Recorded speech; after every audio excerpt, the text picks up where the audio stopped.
La Minute Littéraire avec Sabina. Sabina, bonjour. Bonjour Hervé. Aujourd'hui, tu nous présentes quel livre ? Alors aujourd'hui, je vais vous présenter un livre où je me suis fait avoir en l'achetant. C'est-à-dire, explique-nous un petit peu. Ça s'appelle Éloge du retard. Alors moi qui suis toujours un peu limite, je me suis dit, comme j'avais lu l'Éloge de la folie d'Erasme, il y avait aussi l'Éloge de la paresse, j'avais acheté un truc qui s'appelait Les 50 bonnes raisons d'être bordélique. Je me suis dit, ça va être, Éloge de la folie, c'est une satire des mœurs du temps, etc. Je me suis dit, tiens, ça va être un truc sympa. Oui. Et puis je connaissais pas l'auteur qui est Hélène Leuillet. Bon, derrière, ils avaient beau dire qu'elle était maître de conférence en philosophie à la Sorbonne, elle était psychanalyste, mais il y a des moments, ces auteurs-là prennent des chemins de traverse, Oui. et je me suis dit, ça va être un petit truc sympa à lire. Oui, tout à fait, ça partait sur de bonnes bases. Ça partait sur de bonnes bases, sauf qu'à l'arrivée, c'est de très bonnes bases, mais c'est des bonnes bases universitaires, quoi. L'universitaire, elle pointe dans toutes les pages du livre. Alors, c'est extrêmement intéressant. Par contre, c'est un essai, et donc c'est assez ardu à lire, parce qu'en plus, c'est bourré de références de bouquins. Et alors, l'avantage, c'est qu'elle prend le retard par rapport à des thématiques. Alors en fait, oui, par exemple, elle prend la thématique du travail et elle arrive à montrer comment le fait d'être en retard ou au contraire d'imposer des deadlines, c'est toujours pour hier ou avant-hier, ça marque aussi la notion de pouvoir qu'on a sur les gens, de pouvoir de contrainte, etc. Donc là, c'est une approche très intéressante, surtout à une époque où on a une porosité très importante entre le monde du travail et le temps personnel, quoi, avec tous ces objets connectés et encore plus depuis la crise sanitaire, puisqu'il y a de plus en plus de télétravail. Oui. Donc c'est vrai que ces histoires à la fois de retard, de pas retard, etc., par rapport au travail, elle le prend aussi par rapport aux insomniaques, c'est-à-dire comment elle met en parallèle justement les insomnies et les espèces d'angoisse par rapport au retard de ne pas avoir fait. Il y a une approche intéressante. Alors, elle a aussi ses lunettes de psychanalyste. Hein, donc, il y a des moments... Parce qu'elle fait vraiment la différence entre temps objectif et temps subjectif.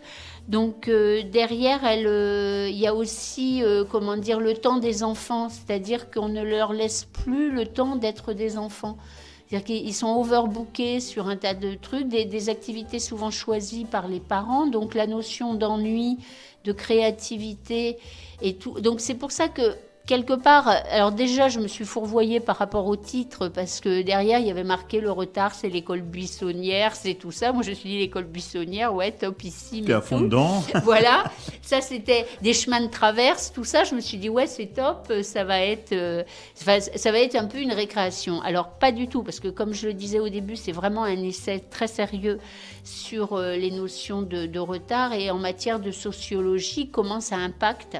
Et c'est vrai que là où je m'y retrouve, c'est que une fois j'avais analysé, je faisais une université d'été en programmation neurolinguistique et justement je travaillais sur cet effet retard parce que je me disais comment se fait-il qu'en me levant à 4h30 en étant super en avance, je me débrouille toujours.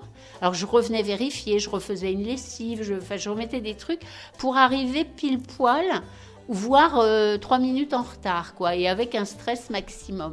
Et en fait, je suis arrivée à la même conclusion, c'est-à-dire qu'elle le démontre plus brillamment que ma petite conclusion de petite personne comme ça.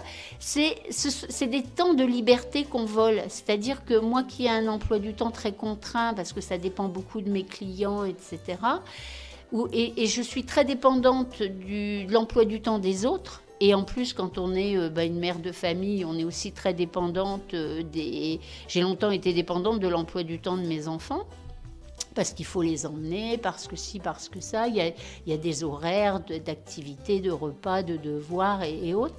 Et en fait, ça et le travail la nuit, donc c'est là où je rejoins aussi les insomniaques, c'est un peu du temps volé pour soi. Et elle montre comment on n'a plus cette notion de temps à soi. Elle parle aussi de l'explosion de la méditation, où en fait on est presque une société malade du fait qu'on est obligé de recalculer des temps de latence, Oui. j'allais dire. Et du coup, c'est vrai que ça, c'est très intéressant. Alors, il faut arriver presque à la fin du livre pour qu'elle donne un peu des moyens de récupérer par rapport à ce temps et par rapport par rapport à ces retards qui finalement, alors attention, elle n'est pas du tout dans le non-respect, c'est-à-dire que je me souviens d'un ami qui arrivait souvent en retard et un jour, alors là j'espère ne pas choquer les auditeurs, il m'a dit j'ai arrêté d'être en retard le jour où mon père m'a dit mais tu me chies dans les bottes en arrivant chaque fois en retard. Et la violence des termes, c'est un jeune homme qui avait une trentaine d'années, hein, donc voilà. Et en fait, il ne s'était pas rendu compte qu'il imposait aux autres et ce qui pouvait être pris pour du non-respect. Oui. Et c'est vrai que des retards chroniques permanents en ne respectant pas l'autre, c'est vraiment un problème majeur, parce que là, c'est vraiment un problème de relation. Par contre, le retard qu'on s'accorde, ou vraiment d'arrivée limite, c'est effectivement du temps qu'on vole au temps. Et c'est vrai qu'elle a des expressions comme gagner du temps, perdre du temps, prendre son temps. Enfin, il y a plein comme ça de locutions avec le mot temps.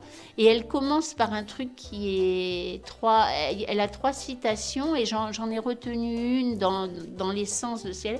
C'est un chef sioux, un chef indien, amérindien qui dit mais nous on n'a pas de mots pour qualifier le temps. C'est-à-dire que le mot retard, le mot attendre, tout ça, ça n'existe pas dans leur vocabulaire. Et c'est très significatif quand il n'y a pas de mots pour désigner ça. Et c'est vrai que quand on voyage un peu, on voit que le rapport au temps, parce que ce que j'ai omis de dire, c'est que c'est vraiment un essai sur le rapport au temps dans les sociétés industrialisées occidentales, quoi. C'est-à-dire que quand on voyage, on voit que le rapport au temps est complètement différent suivant les endroits du globe où on se trouve. Et ce qui fait que, alors, c'est vraiment pas un ouvrage rigolo. Je pense qu'il faut lire chapitre par chapitre ou thématique par thématique. Et du coup, c'est vraiment intéressant, mais c'est pas une lecture de plage, quoi. Il est édité chez qui et à quel prix? Il a été édité en 2020 chez Albin Michel et il est à, j'ai pas le prix là, 15 €. Voilà, c'est à 15 €, mais il est possible qu'il soit... Moi, je l'ai pris, mais je l'avais vu à la médiathèque. Sabina, nous arrivons au terme de cette chronique. Tu peux donner aux auditeurs et auditrices les adresses de tes cabinets? Alors, à Compiègne, place Choiseul, et à la Croix-Saint-Ouen, au 68 rue Jean Jaurès. Et je fais aussi du domicile. Pour prendre rendez-vous, tu as un numéro de téléphone? Alors, le 06 32 08 36 04. Tu as une adresse mail?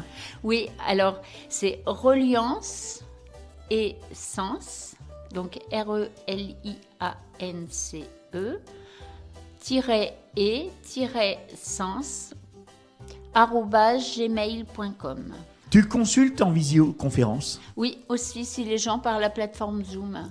Tu consultes à domicile? Oui. Tu as des jours pour ça? Alors, ça peut être la journée, le soir, il n'y a que le vendredi après-midi parce que j'ai une permanence à la médiathèque de Creil et ça, c'est pas possible de changer. Allez, tu en donnes ton numéro de téléphone? Alors, le numéro, c'est 06 32 08 36 04. Sur ces bonnes paroles, qu'est-ce qu'on peut te souhaiter, Sabina? Prospérité, santé, on peut y aller pour les vœux comme à la nouvelle année.